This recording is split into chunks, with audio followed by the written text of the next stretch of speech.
Valli pregnant కాదని నిజం తెలుసుకున్న రామరాజు, అసలు వల్లి ప్రెగ్నెంట్ కాదని రామరాజుకి అనుమానం ఎలా వచ్చింది? డాక్టర్ ద్వారా ఈ విషయం తను ఎలా తెలుసుకున్నాడు అనేది ఈ వీడియోలో తెలుసుకుందాం. వీడియో నచ్చితే తప్పకుండా లైక్ చేయండి. అత్తయ్య, ఈ నెల రోజుల్లో సేటుకైనా 20 లక్షలు ఇవ్వాలి. అందుకని ఆయన ఆస్తి గురించి మాట్లాడుతున్నారు. మావయ్య గారిని ఈ డబ్బులు నేను అడగలేను. ఏ ముఖం పెట్టుకొని అడుగుతాను? బయట కూడా నన్ను ఎంతో అవమానిస్తున్నారు. మా ఎంప్లాయీస్ కూడా మావయ్య గారిని ఇంకా బాధ పెట్టాలని అనుకోవడం లేదు అని ఏడుస్తూ ఉంటుంది. అప్పుడే రామరాజు ఇక నర్మద దగ్గరికి వచ్చి, చూడమ్మా నర్మద, వాడు చేసిన తప్పుకి నువ్వేం చేస్తావు? ఆ 20 లక్షలు నేను ఇస్తాను అని అంటూ ఉంటాడు రామరాజు. అప్పుడే ఇక మావయ్య గారు అని అంటూ ఉంటుంది నర్మద. అవునమ్మా, కానీ ఆ 20 లక్షలు నేనిచ్చినట్టు మాత్రం వాడికి తెలియనివ్వకు. వాడికి కష్టం విలువ తెలియాలి.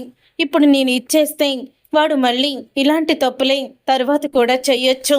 అందుకని నువ్వు మాత్రం ఈ విషయం చెప్పొద్దు అని అంటూ ఉంటే అప్పుడే రామరాజు కాళ్ళ మీద పడుతుంది నర్మద.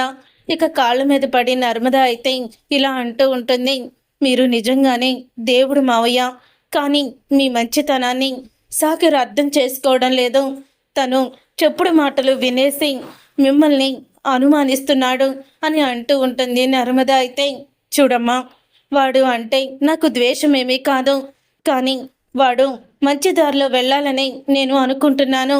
వాడు ఉద్యోగం చేస్తే పై స్థాయిలో ఉంటే నాకన్నా సంతోషించే వాళ్ళు ఎవ్వరూ లేరు. కానీ వాడు ఉద్యోగాన్ని లంచం ఇచ్చి కొనుక్కున్నాడు, అదే నా బాధ అని అంటూ ఉంటాడు రామరాజు. మీకే కాదు మావయ్య గారు, నాకు కూడా చాలా బాధ కలుగుతుంది. కానీ సాగర్ మాత్రం మన మాట వినిపించుకోవడం లేదు. ఇక చేయి జారిపోయాడని అనిపిస్తుంది అని అంటూ ఉంటుంది. అప్పుడే ఇక నర్మద అయితే, కానీ సాగర్ విషయంలో నేను మాత్రం అస్సలు వెనక్కి తగ్గను. సాగర్కి ఎలాగైనా సరే బుద్ధి వచ్చేలాగే చేస్తాను అని అంటూ ఉంటే అప్పుడే ఇక ఆ మాట విని ఒక్కసారి, నీలాంటి కోడలు ఇంటికొకళ్ళుంటే ఏ కుటుంబంలో కలతలు, కలహాలు, గొడవలు ఉండవమ్మా. నా కోడళ్ళు బంగారం అని అంటూ ఉంటాడు రామరాజు. అప్పుడే వేదవతి కూడా ఇప్పుడు హాయిగా ఉంది కదా, ప్రశాంతంగా ఉందా అని అడుగుతూ ఉంటుంది. ప్రశాంతంగా ఉందత్తయ్య అని అంటూ ఉంటుంది. అప్పుడే నర్మద వీళ్ళ ముగ్గురు కూడా మాట్లాడుకునే మాటల్ని వల్లి అయితే వినేస్తుంది. ఇక వల్లి వినేసి అప్పుడే ఇక సాగర్ ఎక్కడున్నాడో సాగర్కి విషయం చెప్పాలని అటు ఇటు తిరుగుతూ సాగర్ గురించి ఎదురు చూస్తూ ఉంటుంది. అప్పుడే సాగర్ అయితే కనపడతాడు వల్లికి. ఇక సాగర్ కనిపించడంతో అప్పుడే ఇక వల్లి అయితే, సాగర్ మరిది గారు, మీతో ఒక విషయం చెప్పాలి అని అంటూ ఉంటుంది వల్లి. అప్పుడే ఇంకా సాగర్ దగ్గరికి వెళ్ళి, అది ఏంటంటే నర్మద మావయ్య గారు ఇందాక అని చెప్పబోతూ ఉంటుంది. అప్పుడే చందు అయితే వస్తాడు. ఇక చందు రావడంతో, ఏం లేదురా, నర్మద నాన్నని ఆఫీస్ దగ్గర డ్రాప్ చేయమంది, అదే చెప్తున్నట్టుంది వల్లి, నువ్వు వెళ్ళు అని అంటూ ఉంటాడు.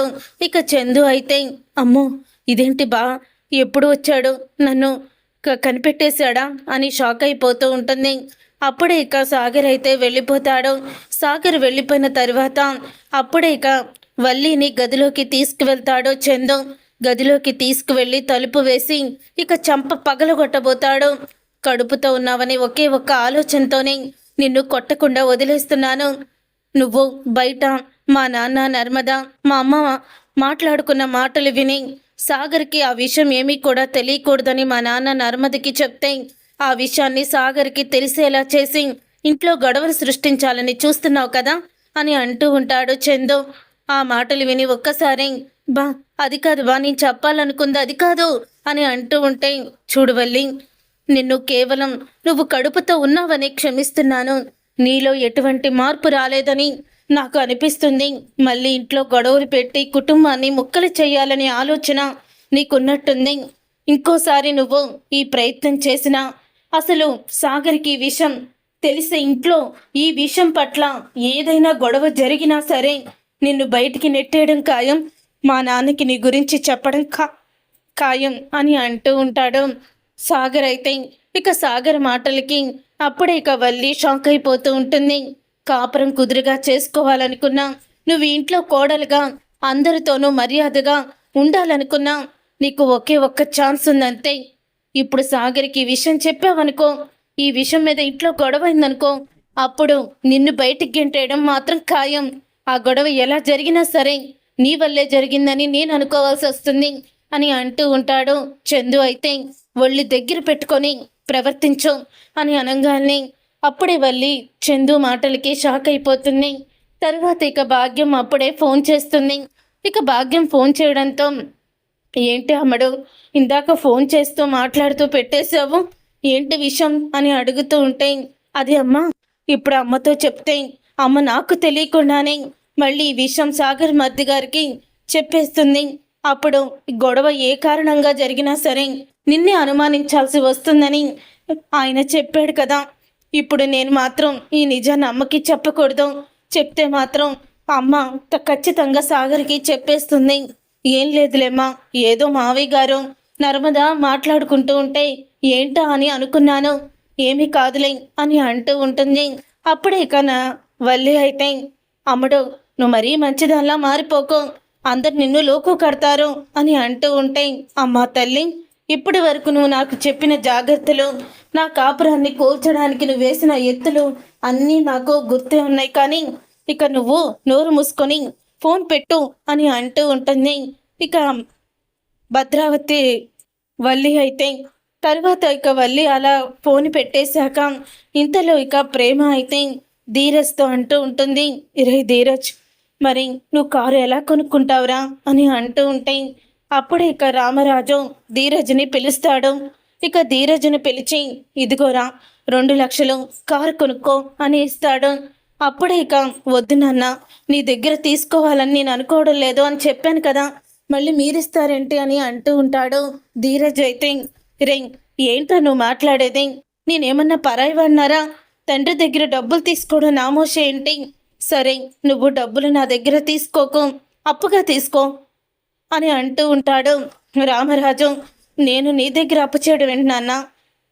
మరి లేకపోతే ఒక పని చేద్దాం, నువ్వు షూరిటీ సంతకం పెడతాను, లోన్ తీసుకో అని అంటూ ఉంటాడు రామరాజు. అప్పుడే ఇక ఆ మాట విని చాలా ఆనందపడుతూ ఉంటాడు ధీరజ్ అయితే. సరే నాన్న, షూరిటీ సంతకం పెట్టు, నేను లోను నెల నెలా కట్టుకుంటాను కాబట్టి నాకు గొడవ లేదు అని అంటూ ఉంటే ఇక ఆ మాట విని ప్రేమ కూడా చాలా ఆనందపడుతూ, నిజంగా మీలాంటి గొప్ప తండ్రి ఉండాలి మావయ్య అని ఇక రామరాజుని పొగుడుతుంది. కొడుకులిద్దరి సమస్యలు రామరాజు అయితే తీర్చేస్తాడు. తర్వాత ఇక వేదవతి అయితే వల్లిని రమ్మని పిలుస్తుంది భోజనానికి. అమ్మ వల్లి, నువ్వు ఆలస్యంగా భోజనం చేస్తే అరగదు, కానీ ఇగో తినమ్మా తొందరగా, నీకు ఇష్టమైన అన్నీ వండాను అని అంటూ ఉంటాయి. అప్పుడే ఇక వల్లి అయితే అవన్నీ కూడా తింటూ ఉంటుంది. నేను కడుపుతో ఉన్నానని మా అత్తయ్య గారు నా మీద ఉన్న ప్రేమతో ఇన్ని వంటలు చేశారు. ఏ అత్తగారు కూడా కోడల్ని చూసుకోనంత విధంగా మా అత్తగారిని నన్ను చూసుకుంటుంది. కానీ నేను మాత్రం వీళ్ళకి ద్రోహం చేస్తున్నాను. ఎలాగైనా తొందరగా నేను ప్రెగ్నెంట్ అవ్వాలి, అవి వీళ్ళ కోరికని తీర్చాలి అని అనుకుంటూ ఉంటుంది వల్లి అయితే. అప్పుడే ఇక వల్లి అయితే గదిలోకి వెళ్ళాక ఇక అంటూ ఉంటుంది, అప్పుడే ఇంకా చందుతో, మన ఇద్దరి మధ్య గొడవల మూలాన మనం ప్రేమగా మాట్లాడుకొని చాలా రోజులైంది అని అంటూ ఉంటుంది వల్లి. అప్పుడే ఇక ప్రేమ మన ఇద్దరి మధ్య అది ఎప్పటికీ రాదు వల్లి అని అంటూ ఉంటాడు చందు. ఇక ఆ మాట విని ఒక్కసారి షాక్ అయిపోతూ ఉంటుంది వల్లి అయితే.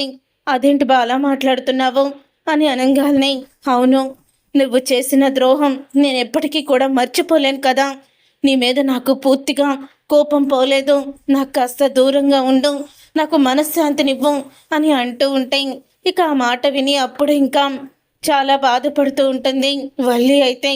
బాని ఎలాగైనా సరే నా వైపుకి తిప్పుకోవాలి, లేకపోతే తర్వాత నాకు దూరంగా వెళ్ళిపోవాల్సి వస్తుంది, నాకు దూరం అయిపోతాడు అని అనుకుంటూ ఉంటుంది ఇక వల్లి అయితే.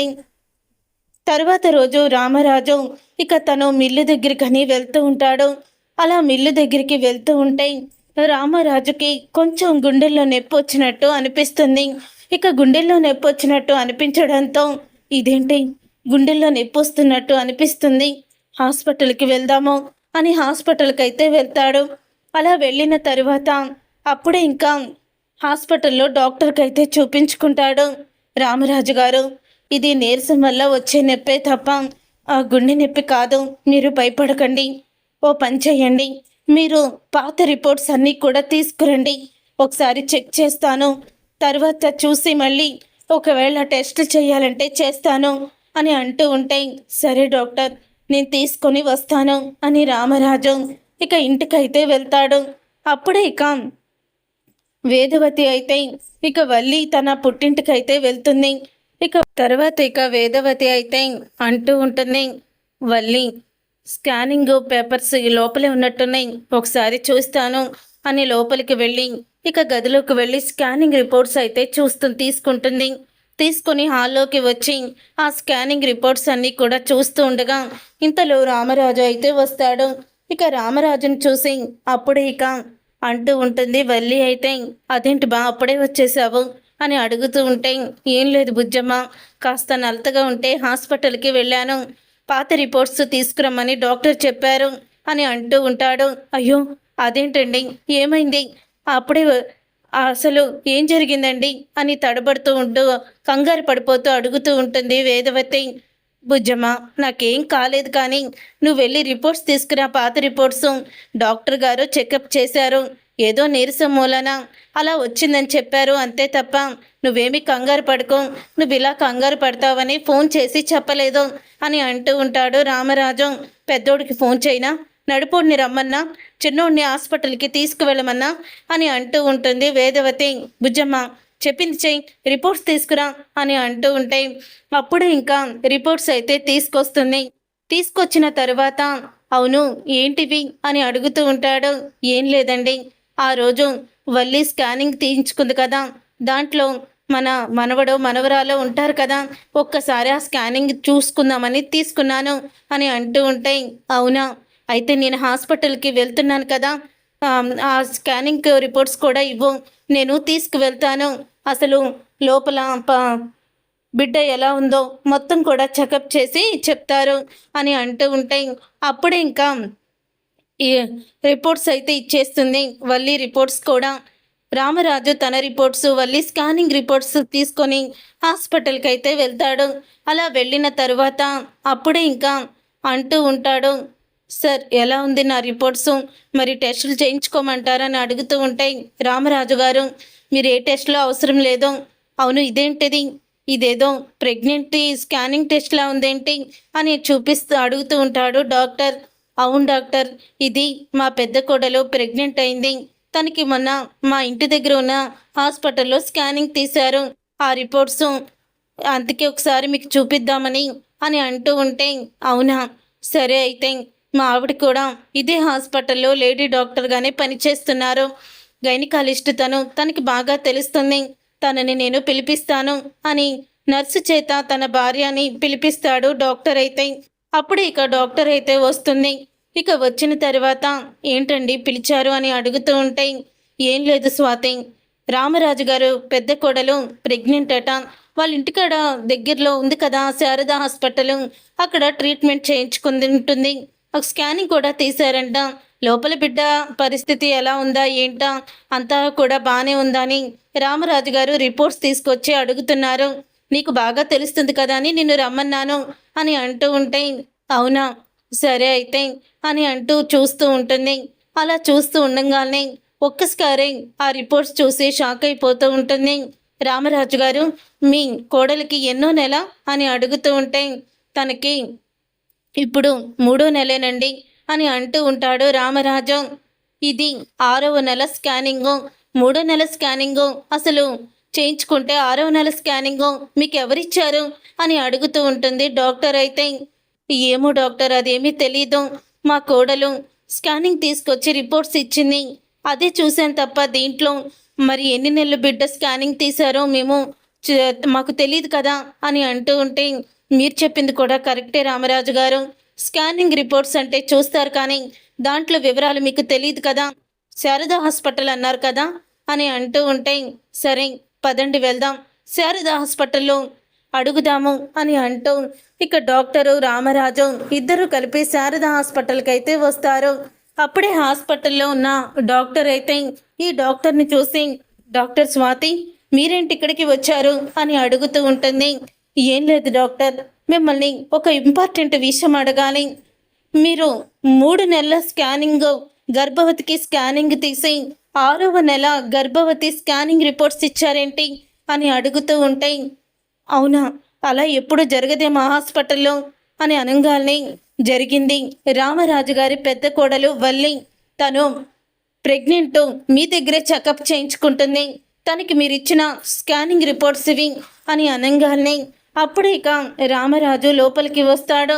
అవునమ్మా, ఎందుకు ఇలా చేశారు అని అడుగుతూ ఉంటే అప్పుడే రామరాజు గారు, నన్ను క్షమించండి, నేను ఇచ్చింది మీ కోడలు స్కానింగ్ రిపోర్ట్స్ కాదు అని అనగానే, మా కోడలు స్కానింగ్ రిపోర్ట్స్ కాదా అని అంటూ ఉంటాడు రామరాజు. మరి ఏ స్కానింగ్ రిపోర్ట్స్ ఇచ్చారు అంటూ ఉంటే, అది అని తడబడుతూ ఉంటే, మీరేదో నిజాన్ని దాచిపెడుతున్నారని నాకు అర్థమైంది అని స్వాతి డాక్టర్ అయితే అంటుంది. నిజం చెప్పండి డాక్టర్, మీరు చేసే ఒక్క పొరపాటు, మీరు చెప్పే ఒక్క అబద్ధం మీ హాస్పిటల్ పేరునే చెడగొట్టేస్తుంది. గుర్తుపెట్టుకొని నిజం చెప్పండి. మీరేదో తడబడుతున్నారంటే ఖచ్చితంగా ఏదో తప్పు జరిగిందని నాకు కూడా అనిపిస్తుంది అని అంటూ ఉంటే, అది డాక్టర్, అది ఏంటంటే అని తడబడుతూ చెప్పండి అని రామరాజు కూడా అడుగుతాడు. అడగడంతో అప్పుడే రామరాజు గారు, నన్ను క్షమించండి, మీ కోడలు ప్రెగ్నెంట్ కాదు అని అనగానే ఒక్కసారే షాక్ అయిపోతూ ఉంటాడు రామరాజు. ఇక రామరాజు షాక్ అయిపోతూ ఇక అంటూ ఉంటాడు, ఏంటి మీరు చెప్పేది, మా కోడలు వల్లి ప్రెగ్నెంట్ కాకపోవడం ఏంటి అని అనగానే, అవును, మీ కోడలు ప్రెగ్నెంట్ కాదు, అలా చెప్పమని, ప్రెగ్నెంట్ అని అబద్ధం ఆడమని వాళ్ళమ్మ నా కాళ్ళు పట్టుకొని అడిగింది. అప్పుడు నేను అబద్ధం చెప్పాను. తర్వాత మీ కోడలు స్కానింగ్ తీయమంటూ తనకి తెలియక మా హాస్పిటల్కి తన తోటి కోడలతో వచ్చింది. ఆ రోజు కూడా నేను తనకి నిజం చెప్పాను, తన కాపురం కూలిపోతుందని, తను స్కానింగ్ రిపోర్ట్ ఏదైనా ఇచ్చి ప్రెగ్నెంట్, కడుపులో ఉన్న బిడ్డ అందరూ కూడా క్షేమంగా ఉండాలని ఉందని చెప్పి మీరు అబద్ధం చెప్పండి అని నన్ను బ్రతిమలాడింది. అప్పుడే నేను తనకి ఈ రిపోర్ట్ ఇచ్చాను. ఇదే సార్ జరిగింది. కేవలం నేను కాపురం కూలిపోతుందని తల్లి కూతుళ్ళు ఇద్దరు నా కాళ్ళు పట్టుకున్న గురించి నేను అబద్ధం చెప్పాల్సి వచ్చింది తప్ప నేను కావాలని ఇదంతా చెయ్యలేదు అని అంటూ ఉంటే, ఇక ఆ మాట విని చాలా అంటే చాలా బాధపడుతూ ఉంటాడు రామరాజు. ఇక బాధపడుతూ, చూడండి రామరాజు గారు, మీ మంచితనం ఏంటో మాకు బాగా తెలుసు, కానీ మీ కోడలు ఇలా ఎందుకు నాటకమాడిందో, మీ ఎమోషనల్తో ఎందుకు ఆడుకుందో అది మీకే తెలియాలి అని అంటూ ఉంటే, అప్పుడే ఇక రామరాజు అయితే చాలా బాధపడుతూ ఇక బయలుదేరుతాడు. ఇంతలో ఇక భాగ్యం ఇదంతా చేయించిందని తెలుసుకొని కోపంతో రగిలిపోతూ భాగ్యం ఇంటికైతే వెళ్తాడు. అప్పుడే భాగ్యం, ఆనందరావు ఇద్దరు కూడా మాట్లాడుకుంటూ ఉంటారు. మొత్తానికి అమ్మడు ప్రెగ్నెంట్ అని ఆ ఇంటికి పంపించేశాము, కానీ అల్లుడు గారు మాత్రం, నీ వల్లే నా చెల్లెలి జీవితం నాశనం అయ్యింది, నా చెల్లెల్ని ఆ విశ్వాసం ప్రేమ ట్రాపలో పడేసి నా చెల్లెలి జీవితాన్ని నాశనం చేశావు. కేవలం మా నాన్న గురించే నిన్ను ఇంట్లో ఉండనిచ్చాను, లేకపోతే బయటికి గెంటేసేవాణ్ణని. ఇప్పటికీ కూడా అమ్మడిని దూరమే పెడుతున్నాడంట. ఇప్పుడు ఏం చెయ్యాలో అర్థం కావడం లేదు అని భాగ్యం తన నోటితోనే నిజాన్ని బయట పెడుతుంది. అప్పుడే ఆ మాటలు విని రామరాజు షాక్ అయిపోతూ ఉంటాడు. అవునే భాగ్యం, కానీ ఈ విషయం ఇంట్లో ఎవ్వరికి తెలిసినా మన మోసం తెలిసిపోతుంది. అప్పుడు మనం మొదటి నుంచి చేసిన మోసాలన్నీ కూడా రామరాజుకి తెలిసాయంటే అతను మనల్ని చంపేస్తాడు. అమ్మని ఆ ఇంటి కోడల్ని చెయ్యాలని రామరాజు గారు తన కొడుకు పెళ్ళి చేసే కంగారులో మనం అబద్ధం చెప్పి కోటీశ్వర్లమని ముందు నుంచి నాటకం ఆడాము. ఇవన్నీ తెలిసాయంటే మాత్రం మామూలుగా ఉండదు. ఆ నర్మదని ప్రేమని ఇంట్లో నుంచి బయటికి గెంటేయడానికి మనం వేసిన ప్లాన్లు, అలాగే అల్లుడు గారికి మనం యాక్సిడెంట్ చేయించాలనుకుంది, ఇవన్నీ కూడా బయటపడతాయి. కానీ నర్మద ప్రేమ ఎప్పటికప్పుడు మనం చేసిన తప్పులు బయట పెట్టకుండా మన అమ్మడి జీవితాన్ని కాపాడుకుంటూ వచ్చారు. ఏ మాటకు ఆ మాట చెప్పుకోవాలి అని ఆనందరావు అంటూ ఉంటే, ఏంటయ్యా వాళ్ళు కాపాడుకుంటూ వచ్చింది, అమ్మడే తన కాపురాన్ని కాపాడుకుంది అని అంటూ ఉంటుంది భాగ్యం. ఇక భాగ్యం ఆనందరావు చేసిన కుట్రలు తెలుసుకొని షాక్ అయిపోతూ ఉంటాడు రామరాజు. చూసారుగా ఫ్రెండ్స్, ఈ విధంగా రామరాజుకి నిజం తెలిసే రోజైతే రాబోతుంది. మరి నిజం తెలుసుకున్న రామరాజు వల్లి విషయంలో ఎటువంటి నిర్ణయం తీసుకుంటాడో, ఏం జరగబోతుంది అనేది రాబోయే కథలో తెలుసుకుందాం. ఈ వీడియో మీకు నచ్చితే తప్పకుండా లైక్ చేయండి.